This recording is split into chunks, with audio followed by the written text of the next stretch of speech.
जी नमस्ते, स्वागत है आपका। नमस्कार। गडकरी जी, आपकी नज़र में ये लॉकडाउन कामयाब रहा? देखिए, मैं निश्चित रूप से मानता हूं कि जिस-जिस परिस्थिति में जो निर्णय करने लायक थे, वो सरकार ने किए और निर्णय केवल भारत सरकार ने नहीं किए हैं। निर्णय लेने के पहले प्रधानमंत्री जी ने सभी मुख्यमंत्रियों से चर्चा की, हम्म। कैबिनेट सेक्रेटरी ने सभी राज्यों के चीफ सेक्रेटरी से चर्चा की और हमारे जैसे जो मंत्रियों पर राज्यों की जिम्मेदारी थी, वहाँ का फीडबैक लिया गया और उसके बाद में विचारपूर्वक ये निर्णय किए गए हैं। ये सामूहिक रूप से सबसे विचार करके किए गए हैं। अब इस निर्णय के बारे में इसकी चर्चा करना तो किया तो क्यों किया, नहीं किया तो क्यों नहीं किया, इस प्रकार की राजनीति इसके ऊपर होना उचित नहीं है। ये समय हम सब लोगों ने जात, पंथ, धर्म, भाषा, पार्टी और राजनीति से ऊपर उठकर देश संकट से गुजर रहा है। हम सब लोगों ने आज इसके ऊपर उठकर विचार करना ही देश के लिए उचित होगा। एक बार संकट समाप्त होने के बाद लोकतंत्र है, जिसको जो भी करना है वो कर सकते हैं। अभी तक दिल्ली में तो बहुत बड़ा संकट होता जा रहा है और आपने राजनीति और उसकी बात की। अब वो दिल्ली सरकार, मैं आपके मंत्रालय से हटके थोड़ा सा सवाल इसलिए पूछ रहा हूँ क्योंकि आज ही एकदम से मामला गर्मा गया और आप जब राष्ट्रीय अध्यक्ष थे तभी ये पार्टी आई और ये दिल्ली सरकार और केंद्र सरकार आमने सामने वाला मामला शुरू हुआ। अब वो कह रहे हैं कि साहब बेड जो हैं 2 लाख चाहिए होंगे, केंद्र सरकार हॉस्पिटल अपने नहीं दे रही है या हमारे हॉस्पिटल दिल्ली के लिए होने चाहिए। इस सब पर क्या करना चाहिए? इसका इलाज क्या है? लोग ये देख रहे हैं कि ये दोनों सरकारें लड़ रही हैं। देखिए, पहली बात तो ऐसी कि भारत सरकार इस समय सभी राज्य सरकारों के साथ खड़ी है जी। अड़चने और दिक्कतें बहुत बड़े प्रमाण पर है और पेशेंट की संख्या बढ़ रही है। इस समय मीडिया में विषयों की चर्चा करने के बजाय सरकारी स्तर पर मंत्री के बीच में बैठकर चर्चा करके अपने प्रॉब्लम को सुलझाना उचित होगा। ये तू मैं पहले ही तो लोग निगेटिविटी में काफ़ी जाते हैं, फ्रस्ट्रेशन है, निराशा है। इस बार पॉजिटिविटी और सेल्फ कॉन्फिडेंस निर्माण करने की आवश्यकता है और इस प्रकार के विवाद लोगों में और नैराश्य पैदा करता है। तो मैं मानता हूं कि ये हम लोग आपस में चर्चा कर सकते हैं और चर्चा करके अगर कोई अड़चन होगी तो उसको सुलझा सकते हैं। यही ज़्यादा अच्छा होगा, ऐसा मेरा सुझाव है। नितिन जी, अब आपके मंत्रालय की बात और कमाल देखिए कि मैं थोड़ी सी यहाँ पर मस्का पॉलिश करता हूँ और ये कहता हूँ कि जहाँ वो जो डायलॉग है ना, फिल्मी डायलॉग की, जहाँ मैं खड़ा हो जाता हूँ लाइन वहीं से शुरू होती है, आपके साथ कुछ वैसा ही है। ये एमएसएमई मंत्रालय जब मिलता है किसी को तो वो एक एडिशनल मंत्रालय माना जाता है, उसकी उतनी अहमियत नहीं मानी जाती थी और अचानक से ये मंत्रालय देश का सबसे अहम मंत्रालय बन गया और नितिन गडकरी उसके इंचार्ज हैं। अभी बताइए कि चाइना, ये बात कही जा रही है कि चाइना में जो हो गया उसके बाद लोग इस मंत्रालय को देख रहे हैं, यहां से देश आगे बढ़ेगा, लेकिन उसके लिए चाइना से कंपीट करने के लिए हमने कुछ तैयारी क्या है हमारी? देखिए, पहली बात तो ऐसी है कि हमारे देश के ग्रोथ में, जीडीपी ग्रोथ में 29% एमएसएमई का कंट्रीब्यूशन है जी। दूसरी इंपॉर्टेंट चीज़ है कि हमारे देश का जो एक्सपोर्ट है वो 48% एमएसएमई से होता है। और तीसरी बात इंपॉर्टेंट ये है कि अभी तक इस डिपार्टमेंट ने 11 करोड़ जॉब क्रिएट किए हैं और इसमें जो विलेज इंडस्ट्री का टर्नओवर है वो 88,000 करोड़ का है। तो स्वाभाविक रूप से ये मंत्रालय हमारी इकोनॉमी का बैकबोन है और इसलिए गरीबी दूर करने के लिए नए रोजगार निर्माण करना बहुत आवश्यक है और नए रोजगार निर्माण करने होंगे तो एक्सपोर्ट को बढ़ाना होगा, इंपोर्ट को कम करना होगा और हमारे देश की इकोनॉमी को मजबूत करना होगा। और इसीलिए निश्चित रूप से इस मंत्रालय का महत्व, अहम महत्व है और मैं भी पूरी कोशिश कर रहा हूँ कि हमारे देश में आने वाले समय में इस मंत्रालय के द्वारा जो 5 ट्रिलियन इकोनॉमी बनाने का जो सपना प्रधानमंत्री जी का है और 100 लाख करोड़ का इंफ्रास्ट्रक्चर, ये दोनों बातों का संबंध मेरे दोनों मंत्रालय से है और पूरी ताकत लगाकर ये सपना पूरा करने के लिए हम रात दिन कोशिश कर रहे हैं। और मैं विश्वास के साथ कहता हूँ कि अभी तक भी नम्रतापूर्वक ये भी कहूँगा कि मेरा ट्रैक रिकॉर्ड आप चेक कर लीजिए जी जी। कि जो मैं कहता हूँ वो निश्चित रूप से पूरा होता है, चाहे कितना भी कठिन काम हो, पर उसके लिए रात दिन मेहनत करके पूरा करना। और ये कोई मेरे अकेले के कारण नहीं हो रहा है, मेरे दोनों डिपार्टमेंट के मेरे अधिकारी, मेरे इंजीनियर्स रात दिन काम कर रहे हैं और एक टीम के रूप में हम निश्चित रूप से यशस्वी होंगे और ये जो संकट का समय है इससे हम बाहर निकलेंगे। कोरोना के खिलाफ जो लड़ाई है वो तो जीतेंगे ही, और उसके साथ साथ आर्थिक लड़ाई भी जीतेंगे और इस संकट से उभर कर एक शक्ति के रूप में बाहर आएंगे। और मैं मानता हूँ ये ब्लेसिंग इन डिस्गाइज है। अब जो उदाहरण के लिए बताता हूँ कि हमारे यहाँ पहले ये जो पीपी किट का शॉर्टेज था, अभी 2-2.5 महीने पहले हमने चाइना से एक हवाई जहाज भर के पीपी किट लाई थी। जी जी। आज हम लोग 5 लाख पीपी किट हमारी एमएसएमई इंडस्ट्री तैयार कर रही है, और मैंने पीयूष जी को प्रार्थना की कि अब हमको एक्सपोर्ट करने की अनुमति दो, और अब दुनिया भर में हम पीपी किट एक्सपोर्ट करना शुरू कर रहे हैं, शुरू हुआ है। हमारे यहाँ जो सैनिटाइज़र थे वो 1200 रुपये लीटर भाव हो गया था। मैंने सब शुगर मिल को कहा, प्रधानमंत्री ने कहा चावल से सैनिटाइज़र बनाओ, और आपको वो इतने बड़े प्रमाण पर अब काम शुरू हुआ है कि 160 रुपये लीटर रेट आया है। अब पूरे कनाडा, अमेरिका से लेकर दुबई तक, दोहा सब तक अभी हम लोग अब सैनिटाइज़र एक्सपोर्ट कर रहे हैं। तो मैं ये मानता हूँ कि ये ब्लेसिंग इन डिस्गाइज भी है। और हमारे देश की सबसे बड़ी ताकत है कि हमारी सबसे बड़ी पॉपुलेशन है, मार्केट हमारे पास है, स्किल्ड मैन पावर है, अवेलेबिलिटी ऑफ रॉ मटेरियल है, हमारे पोर्ट जो है वो वर्ल्ड स्टैंडर्ड के बन गए हैं अभी। और ऐसे स्थिति में मुझे लगता है कि हम निश्चित रूप से इंटरनेशनल टेक्नोलॉजी को लाए, अपग्रेडेशन करें टेक्नोलॉजी को। लोग हमारे देश में इन्वेस्ट करना चाहते हैं, और अब तो दुनिया के देश हर चीज़, आपको पता ही है कि वर्ल्ड की स्थिति कैसी है, मैं कोई विवाद में नहीं गिरना चाहता, पर अब लोग हिंदुस्तान को प्रीफर कर रहे हैं। तो मैं मानता हूं कि हमें एक अपॉर्चुनिटी मिली है, और इसका फ़ायदा लेकर हम ताकत से, आत्मविश्वास के साथ और पॉजिटिविटी के साथ आगे जाए तो निश्चित रूप से ये सपना पूरा होगा। नहीं, चाइना अभी जो लोग प्रेफर कर रहे हैं चाइना से, वो चाइना में क्या है कि लोकल लेवल पर अधिकारियों में कंपटीशन होता था कि हमारे यहाँ इंडस्ट्री आए, हमारे यहाँ इंडस्ट्री आए, और फिर उनको वो बेनिफिट देते थे। वो वाला सिस्टम हमारे यहाँ नहीं है। लेकिन अधिकारियों को किस तरीके से, क्योंकि आप मंत्रालय जब चलाते हैं तो ऐसा सुना जाता है, माना जाता है कि आप अधिकारियों को थोड़ा, मैं शब्द और नहीं मेरे पास इसलिए कह रहा हूं, टाइट करके रखते हैं। यहां पर भी आपने कुछ टाइट किया है? कुछ मैं कोई टाइट वगैरह अधिकारियों को नहीं करता। मैं मानता हूं कि अधिकारी और मंत्री एक टीम है, और मैं अक्सर अपने लाइफ में एक बहुत अच्छा उदाहरण देता हूं कि ए नाम के व्यक्ति ने ए स्क्वायर काम किया और बी नाम के व्यक्ति ने बी स्क्वायर काम किया, तो total work is A square plus B square. But when A and B comes together, thinks together and works together, तो ए प्लस बी ब्रैकेट में स्क्वायर, इसका इक्वेशन में जवाब आता है मैथमेटिक्स में, A square plus B square plus twice A B, and twice A B is a result of collective team spirit. मैं कोई अकेला काम नहीं करता, मेरे सेक्रेटरी, मेरे अधिकारी, मेरे इंजीनियर्स भी रात दिन काम करते हैं। अगर अच्छे काम करने का श्रेय केवल मुझे अकेले को नहीं है, उन सब लोगों के भी परिश्रम को है। हाँ, एक बात जरूर है कि मैं कहता हूँ कि I like people who can get the things done. मुझे निर्णय करने वाले अधिकारी पसंद हैं, डॉजिंग करने वाले, डाइवर्ट करने वाले, फाइल इधर उधर घूमने वाले लोगों से मैं नाराज़ होता हूँ। मैं ये कहता हूँ निर्णय क्या करना आपका अधिकार है, आप करिए, पर निर्णय करिए। और ट्रांसपेरेंसी, टाइम बाउंड निर्णय प्रक्रिया और करप्शन फ्री सिस्टम, ये हमारी प्रायोरिटी। और मैं पिछले 5 साल में, मैं जब मंत्री था तो 17 लाख करोड़ के काम हमने अवार्ड किए, पर एक भी आरोप नहीं हुआ कि कोई भ्रष्टाचार हुआ है। मैं एक कॉन्ट्रैक्टर को कभी अपना काम अवार्ड करने के लिए मेरे पास आना पड़ा।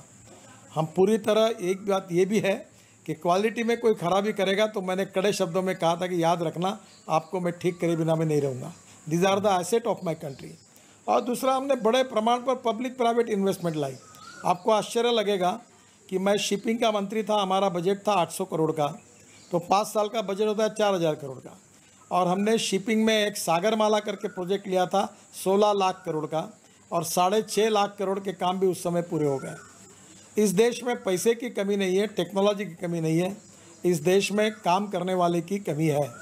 You can donate I but you can not donate vision, appropriate vision for development. और देश के लिए, समाज के लिए काम करने की कटिबद्धता होगी तो हम लोग बहुत कुछ काम कर सकते हैं, ये मेरा विश्वास है।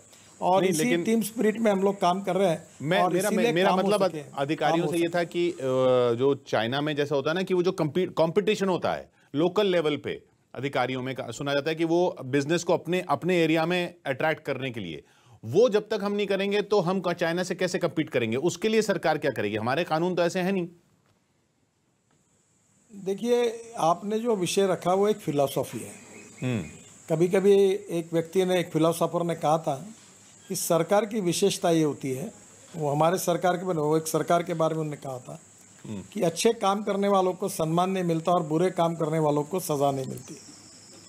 तो मंत्री का काम यही होता है कि जो अच्छा काम करता है उसको मॉरली सपोर्ट दे, उसके पीछे खड़े रहे, उसका अभिनंदन करें।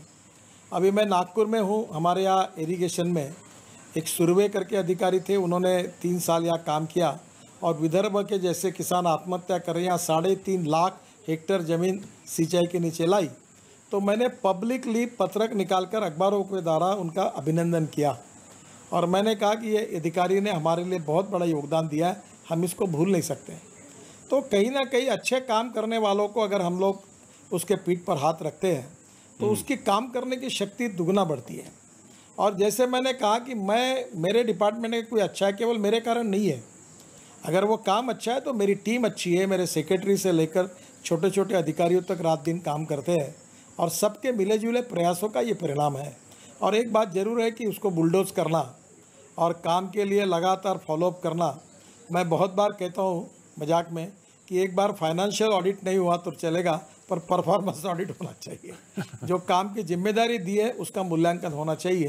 तो मुझे लगता है कि हमारे यहाँ आज मोदी जी के नेतृत्व में वर्ल्ड बैंक के लिस्ट में ईज़ ऑफ बिजनेस में हमारा रैंक अभी ऊपर ऊपर जा रहा है। रेड टैपिज्म, भ्रष्टाचार मुक्त पद्धति, रेड टैपिज्म को हटाना, transparency, time bound decision making process, positivity, ये बहुत आवश्यक है।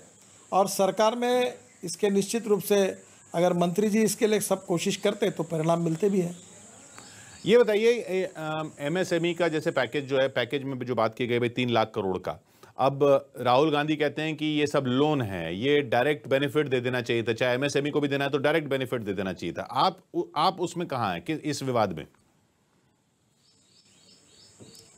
देखिए, पहली बात तो राहुल गांधी जी और उनकी पार्टी ने अनेक सालों तक सरकार चलाई है। पैसा पैसा होता है, जो इधर रिजर्व बैंक की छपी हुई नोट आती है हाथ में, वो बैंक से आती है कि कहीं तनख्वाह से आती है या कोई ग्रांट में आती है, पैसा पैसा होता है। और इसलिए सरकार की अपनी एक मर्यादा होती है। पर मैं आपको पूछता हूँ, रिजर्व बैंक किसकी है? रिजर्व बैंक का और बैंकों का पैसा किसका है? क्या ये सब पैसे के लिए सरकार में उत्तरदायी सरकार नहीं है? और सरकार ने निर्णय करके कोलैटरल फी 20% एडिशनल लोन मंजूर किया और जिसकी गारंटी सरकार ने ली है, तो क्या ये सरकार ने दिया हुआ पैसा नहीं है? और सरकार का पैसा है नहीं, क्या नितिन गडकरी के जेब से निकलेगा या मोदी जी के जेब से निकलेगा? ऐसा थोड़ी अर्थ होगा। पैसा पैसा होता है और पैसा इतना होशियार होता है, किसी के जेब में नहीं रहता। अगर वो किसी को वेतन के रूप में मिलता है तो बाज़ार में जाकर वो किराना खरीदता है, कपड़े खरीदता है तो उनके जेब में जाता है। कपड़े खरीदने वाला स्कूटर खरीदता है तो वो स्कूटर वाले डीलर के जेब में जाता है। स्कूटर वाला कंपनी को पैसा देता है तो कंपनी के जेब में जाता है। और कंपनी वाले उसके एंसेलरी इंडस्ट्री जो छोटे छोटे पार्ट्स बनाते हैं उनको देते हैं तो उनके पास जाता है। तो पैसा घूमना चाहिए। पैसा घूमने से ही रेवेन्यू बढ़ता है, पैसा घूमने से ही लिक्विडिटी बढ़ती है, पैसा घूमने से ही परचेसिंग पावर बढ़ती है और पैसा घूमने से ही इकोनॉमी स्ट्रांग बनती है। तो आखिर ये इकोनॉमी का सिद्धांत यही है कि लिक्विडिटी को बढ़ाना, और लिक्विडिटी बढ़े बिना ग्रोथ रेट नहीं बढ़ेगी। और इस समय तो बहुत स्थिति खराब है और इसलिए 20 लाख करोड़ का पैकेज है। इसका पैसा 20 लाख करोड़ स्टेट गवर्नमेंट और भारत सरकार का जो बजट का है वो पैसा, और कम से कम 10 lakh crore public private investment. और जो हम कोशिश करें कि एमएसएमई में फॉरेन इन्वेस्टमेंट आए, हम लोग एमएसएमई को, अच्छे एमएसएमई को कह रहे कि वो एमएसएमई स्टॉक एक्सचेंज में जाए, 15% हम फंड्स ऑफ फंड में से उसको देंगे इक्विटी में, बाकी वो मार्केट से खड़ा करेगा। हम लोग जो लोग एनपीए अकाउंट हो गए उनके लिए उनके प्रोपराइटर को इक्विटी के रूप में 20,000 करोड़ हम देंगे, तो आप पैसा देंगे ताकि वो प्रेजेंट पॉलिसी में एनपीए होने के बाद बाहर आएगा और रिस्ट्रक्चर हो जाएगा। तो क्या ये मदद सरकार की नहीं है? और अगर सरकार निर्णय नहीं करती तो क्या इंडस्ट्री को ये सब फ़ायदा मिलता? अभी हमने मार्च तक करीब 6 लाख इंडस्ट्री को रिस्ट्रक्चर किया है और अभी आने वाले समय में 31 मार्च तक हम लोग 25 लाख एमएसएमई को रिस्ट्रक्चर करेंगे। और जो 3 लाख करोड़ है ये कम से कम 45 लाख एमएसएमई को इसका फ़ायदा होगा। हमने एमएसएमई की डेफिनेशन अब बदल दी है। तो मुझे लगता है कि इसका सकारात्मक पॉजिटिव परिणाम मार्केट पे दिखेगा, पर परिस्थिति कठिन है। समस्या गंभीर है। विश्व पूरा संकट में है, भारत भी संकट में है और इस समय हमको हिम्मत के साथ, पॉजिटिविटी के साथ, सेल्फ कॉन्फिडेंस को बढ़ाकर, निगेटिविटी और फ्रस्ट्रेशन, निराशा को छोड़कर सभी स्टेक होल्डर को आगे जाना होगा। और मैं आपको एक बात पूछता हूँ, इस समय अड़चन में कौन नहीं है? इंडस्ट्री अड़चन में है, हमारे माइग्रेंट लेबर घूम रहे बेचारे, उनको तनख्वाह नहीं, वो अड़चन में है। जी जी। बैंकिंग सिस्टम पूरी स्ट्रेस के अंदर है। अब राज्य सरकार के पास अगले महीना तनख्वाह देने के लिए पैसा नहीं, इसी दिक्कत है। और इतना ही नहीं तो अब हमारा भारत सरकार का भी रेवेन्यू ड्रॉप हुआ है। ये झगड़ा करने का समय नहीं है, ये कंधे से कंधा लगाकर, पैर से पैर, हाथ एक साथ मिलाकर हमको साथ चल के आगे चलना पड़ेगा और तभी हम आगे चल पाएंगे। अब राजनीति हो, जैसे जात, पंथ, धर्म, भाषा, राजनीति, एक दूसरे को कोसना, इसका ये समय नहीं है। देश सर्वोपरि है, हमको आगे जाना है और हमको ये संकट से बाहर निकलना है। हम कोरोना की लड़ाई भी जीतेंगे, वायरस के खिलाफ हमारा वैक्सीन आ जाएगा और उसके साथ साथ हम आर्थिक लड़ाई भी जीतेंगे और हम निश्चित रूप से कामयाब होंगे। फिर जिसको जो राजनीति करना है, जो दम है, वो कर ले, कोई प्रॉब्लम नहीं है। लोकतंत्र में उनका अधिकार है वो करना। नहीं तो राजनीति और खासकर महाराष्ट्र की राजनीति तो आपसे ज्यादा कौन समझता है? अब ये महाराष्ट्र में तो आप कह रहे हैं कि सबको साथ मिलकर लड़ना चाहिए। आप क्या मानते हैं, उद्धव ठाकरे ने कोरोना के खिलाफ लड़ाई अच्छी लड़ी है? देखिए, मैं ऐसी कोई टिप्पणी नहीं करना चाहता हूँ जिसके कारण नए विवाद होंगे। मैं उद्धव ठाकरे जी से भी मेरी बातचीत होती रहती है, शरद पवार साहब से होती है, अजित पवार से भी होती है, देवेंद्र जी से भी होती है। और मैं महाराष्ट्र को कोऑर्डिनेट करने की जिम्मेदारी मुझे प्रधानमंत्री ने दी है, तो जिला कलेक्टर और एसपी से भी बात करते रहता हूँ। मैं इतना ही कहूँगा कि इस समय हमने राजनीति के बजाय सबने मिलकर लोगों की रक्षा करनी चाहिए, कोरोना की लड़ाई लड़नी चाहिए और यही सबसे उचित बात होगी। और भारत सरकार, प्रधानमंत्री मोदी जी के नेतृत्व में सब राज्य सरकार के पीछे पूरे शक्ति के साथ खड़े हैं। हम उनको जितना संभव होगा उतनी मदद करने के लिए तैयार हैं। नहीं, पर उधर से इल्जाम आते हैं कि आप तो सरकार गिराने के लिए बैठे हैं। मैं आजकल नागपुर में हूँ, मैं नागपुर से डायरेक्ट दिल्ली आता हूँ। मुंबई जाना मेरा लगभग बंद है, तो मुझे पता नहीं कि मुंबई में क्या चल रहा है। आपने जो कहना था वो कह दिया नितिन जी। लेकिन एक बात बताइए भाई, ये जिस तरीके से राज्यों की राजनीति दिख रही है, केंद्र की राजनीति दिख रही है, इससे बेहतर ना होता है? अब जैसे मजदूरों की बात है, आपके मंत्रालय की बात है, सेक्टर की बात है, ये एमएसएमई में ही तो मजदूरों का सबसे ज्यादा जरूरत थी, इनका पलायन हो गया, तो काम धंधा कैसे आगे चलेगा? आप लोन भी दे दीजिए, सब कुछ कर दीजिए, सारे पॉलिसी बना दीजिए, लेकिन मजदूर ही नहीं है। तो देखिए, आपकी मैं एक बात से सहमत नहीं हूँ। आपने मीडिया में ऐसा इंप्रेशन तैयार कर दिया है कि इस देश की पूरी इंडस्ट्री माइग्रेंट लेबर पर चालू है। ये सच नहीं है। अच्छा, ये वॉल्यूम 10 से 20% है। ठीक है। अब काफ़ी इंडस्ट्री चालू हो गई है और मैं अभी करीब पिछले 1.5-2 महीने में मैंने 110 वीसी की है एसोसिएशन के साथ, चैम्बर्स के साथ। तो मुझे ये रिसाइकलिंग इंडस्ट्री वालों ने कहा कि हमारे मजदूर आने के लिए तैयार है। तो मैंने कहा वहाँ राज्य सरकार के पास जो जिलाधिकारी है वहाँ के, जहाँ गए हुए वहाँ के जिलाधिकारी को आवेदन दो, जहाँ लाना है उसको आवेदन, दोनों का कोऑर्डिनेशन करो।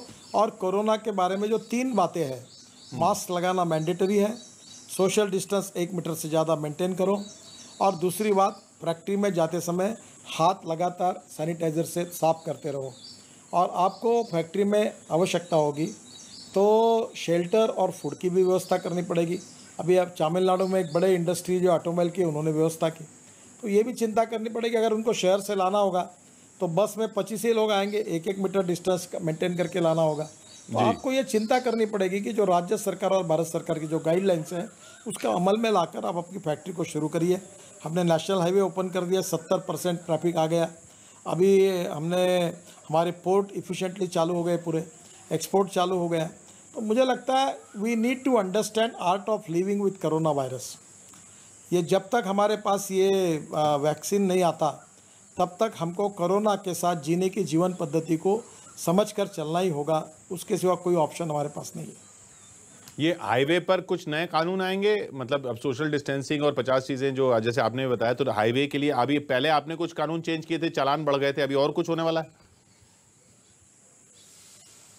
नहीं हाईवे पे कोई कानून नहीं ला रहे, कोई चालान हमने बढ़ाया नहीं। आपको पता है देश में 5 लाख एक्सीडेंट होती थी, 1.5 लाख मौतें होती है। जी जी। और ये 3 महीने में एकदम एक्सीडेंट नहीं के बराबर है। कोरोना में मरने वालों की संख्या और एक्सीडेंट में मरने वालों की संख्या ओवरऑल बहुत मृत्यु दर कम हो नहीं गया। मतलब गाड़ी चलेगी नहीं, गाड़ी चलेगी नहीं तो एक्सीडेंट कहां से होगा? पर आपको एक मालूम है कि नया एक्ट आने के बाद देश में 25% तमिलनाडु में एक्सीडेंट कम हुए, मृत्यु भी संख्या कम हुई। जी जी। और आप देखो अगले मार्च में जब डाटा आएगा तो 35 से 40% मौतें कम होगी, एक्सीडेंट कम होंगे। और मेरा सपना है कि 5 साल के अंदर हिंदुस्तान में 1.5 लाख लोग जो मौतें होती है एक्सीडेंट में, ये मुश्किल से 20-25% पे आएगी। और इस देश को हम लोग ये एक्सीडेंट मुक्त बनाने की पूरी कोशिश पे लगे हैं। हमने उसके लिए ब्लैक स्पॉट आइडेंटिफाई किए, एक्सीडेंट के कारण ढूंढे हैं और निश्चित रूप से उसमें काफ़ी काम चल रहा है। तमिलनाडु की सरकार ने बहुत अच्छा काम किया, वहाँ 25% कमी आई है। बाकी सरकार को भी मैंने कहा कि उसका अनुकरण करिए। देखो संकटें आती है, समस्याएं पैदा होती है, ये तो चलने वाला है। एक संकट से दूसरा संकट आता है, हमको उसके ऊपर जीत हासिल करना है। पॉजिटिविटी और आत्मविश्वास के साथ हम संकटों को आगे झेलते हुए हमको उस पर मात करके आगे जाना है। यही जीवन का सबसे अच्छा मंत्र है। और मीडिया से भी आप इसी प्रकार की पॉजिटिविटी को अगर प्रोत्साहित करेंगे तो आपके द्वारा भी ये बहुत बड़ा योगदान होगा। जी जी, कोशिश तो करते हैं नितिन जी, लेकिन क्या है कि वो राजनीति फिर भी आ जाती है। अब रोज बयान आ जाते हैं, अब उन पे पूछना पड़ता है। आज देखिए ना दिल्ली में कैसा घमासान हो रहा है। यहाँ कह रहे हैं कि 2-2 लाख केस हो जाएंगे जुलाई तक, और लड़ाई इस बात पे हो रही है कि बेड केंद्र सरकार का होगा कि राज्य सरकार का। ये एनसीआर का जो कॉन्सेप्ट है, मैं आपसे जानना चाहूंगा, एनसीआर का कॉन्सेप्ट लोगों ने इसको बिल्कुल अब खत्म कर दिया है। अब दिल्ली वाले कह रहे हैं हम दिल्ली वाले, हरियाणा वाले कह रहे हैं हम हरियाणा वाले, यूपी वाले कह रहे हैं हम यूपी वाले। ये लोग क्या करें जो एक जगह रहते हैं दूसरी जगह काम करते हैं? देखिए ये तो सच्चाई है कि दिल्ली की राज्य की सीमा एक तक है, हरियाणा की सीमा एक तक है, उत्तर प्रदेश की सीमा एक तक है। और जहां उनकी सीमा जहां तक है उस सीमा तक क्या करना और क्या नहीं करना ये अधिकार राज्य सरकार का है। और ये हमारा फेडरल कैरेक्टर है और राज्य सरकार के अधिकार उसमें लिखे गए, केंद्र सरकार के अधिकार लिखे गए। तो स्वाभाविक रूप से दिल्ली जैसे जगह पर ही आएगी, क्योंकि दिल्ली का आदमी कहीं ना कहीं नोएडा में काम करने के लिए जाता है जी, नोएडा का आदमी दिल्ली में आता है, दिल्ली का आदमी गुड़गांव में जाता है। तो अब धीरे धीरे ये समस्या है और इसको भी दोनों राज्य मिलकर आपस में बातचीत करके सुलझा दें। और मैं तो इस पर अच्छी बात कर रहा हूँ कि मैं दिल्ली मुंबई हाईवे बना रहा हूँ, तो मैं नोएडा के इंडस्ट्री को और गुड़गांव के इंडस्ट्री को कहता हूँ कि दोनों यहाँ से निकलो और मुंबई दिल्ली हाईवे में मैं आपको 20 लाख रुपए से सस्ती ज़मीन देता हूँ। मैं ज़मीन एक्वायर करता हूँ, वाटर पावर ट्रांसपोर्ट कनेक्टिविटी देता हूँ और airport connectivity, railway connectivity, port connectivity देता हूँ। वहाँ बढ़िया टाउनशिप बनाओ और वहाँ इंडस्ट्री डालो। मैं leather cluster, plastic cluster, food cluster, export cluster अलग अलग प्रकार के वहाँ बनाने के लिए मैं प्रोत्साहित कर रहा हूँ। अब यहाँ नोएडा में, गुड़गांव में जगह नहीं है। कितना दिल्ली का प्रॉब्लम है आपको पता है। अभी हमने दिल्ली का रिंग रोड बनाया, नहीं तो क्या कितना पोल्यूशन होता था। आज दिल्ली का करीब काफ़ी बड़ा ट्रैफिक बाहर के बाहर चला जाता है। दिल्ली के पोल्यूशन के कारण पूरे दुनिया में दिल्ली का नाम बदनाम हुआ था। हमको दिस इज़ द टाइम कि हमें कुछ कठोर निर्णय करने पड़ेंगे। उद्योगों का विकेंद्रीकरण करना पड़ेगा। गरीब लोगों के लिए सस्टेनेबल हाउसिंग, चाहे रेंटल हो चाहे प्रधानमंत्री आवास हो, वो बनाना पड़ेगा।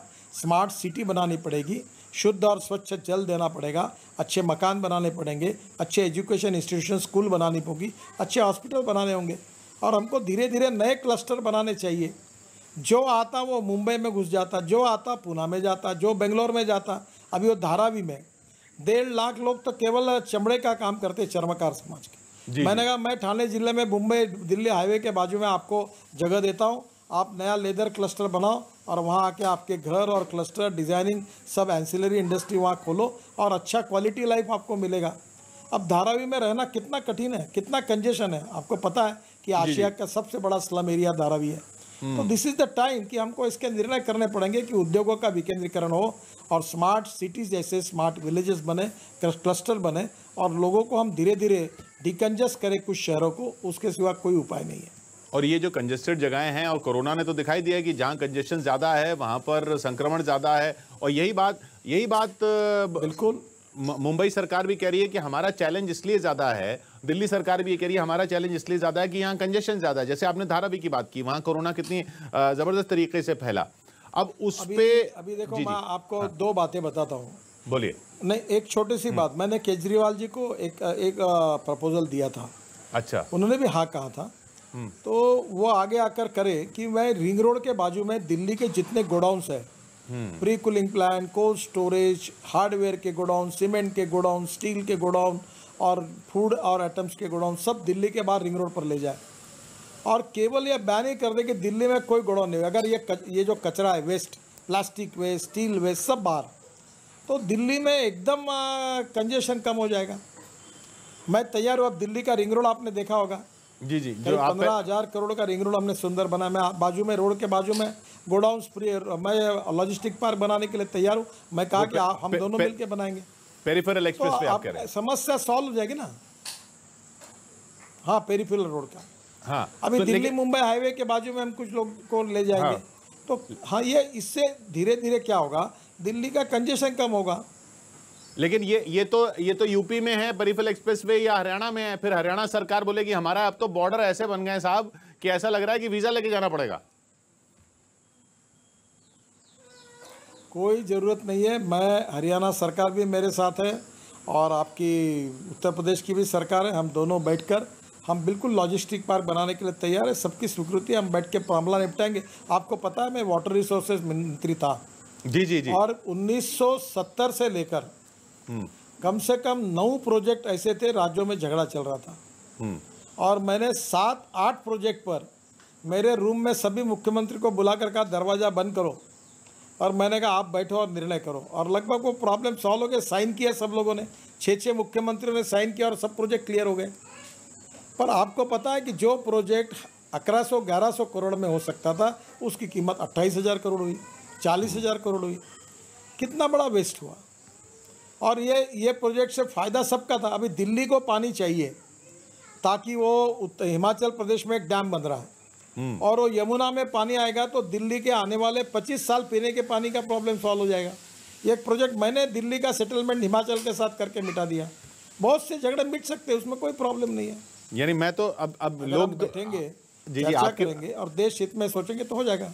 हाँ, आपकी बात सुन के लोग विजुलाइज कर रहे हैं कि एक कमरे में नितिन गडकरी बैठे हैं एक टेबल के तरफ, और सोशल डिस्टेंसिंग के साथ एक तरफ योगी आदित्यनाथ हैं, एक तरफ केजरीवाल साहब हैं, एक तरफ खट्टर साहब हैं, और आपने कहा है साइन करो नहीं तो भी दरवाजा खोलूंगा। ऐसा होने वाला है। ऐसा नहीं। मैं सभी मुख्यमंत्रियों को सम्मान करता हूं। मैंने कहा देखो आप सबके हित में है। अभी ये हमारे 6 नदियां हैं। हाँ। उसमें से 3 नदियां हमको मिली, 3 पाकिस्तान को मिली, और हमारे अधिकार का पानी पाकिस्तान में जा रहा। और पंजाब, हरियाणा और हम झगड़ा कर रहे हैं। मैंने पंजाब के मुख्यमंत्री जी जो थे अभी अमरिंदर सिंह जी को फ़ोन किया। जम्मू कश्मीर में हमारे राज्यपाल थे सत्यपाल मलिक जी, उनको फ़ोन किया। उनके सेक्रेटरी को वहाँ भेजा, दोनों के बीच में एग्रीमेंट करा के साइन करा दिया। अब पाकिस्तान को फ़ायदा हो रहा है, कम से कम वो पानी हरियाणा को मिले या पंजाब में मिले, वो भी डिस्ट्रीब्यूशन कर दिया। तो मुझे लगता है कि ज़रूरत इस बात की है कि हम पॉजिटिविटी के साथ देश हित में विचार करके, दोनों का भी फायदा है इसमें जी। अब तो पंजाब को पानी मिलेगा, हरियाणा को पानी मिलेगा, दिल्ली को पानी मिलेगा, राजस्थान को भी पानी मिलेगा। यानी मैंने काफ़ी झगड़े मिटा दिए पानी के। जी जी, वक्त यहाँ खत्म होता हुआ हमारा। गडकरी साहब, ब्रेक का वक्त हो रहा है, लेकिन आपने नया मंत्र दिया कि आत्मनिर्भर के साथ आत्मविश्वास बहुत जरूरी है। इस वक्त पॉजिटिविटी के साथ न सिर्फ राजनीतिज्ञ, नेता, मंत्री अपने आप को देखें, जनता अगर वो देखेंगे तो वो पॉजिटिविटी जनता में भी जाएगी। बहुत बहुत शुक्रिया आपका नितिन जी हमारे साथ जुड़ने के लिए।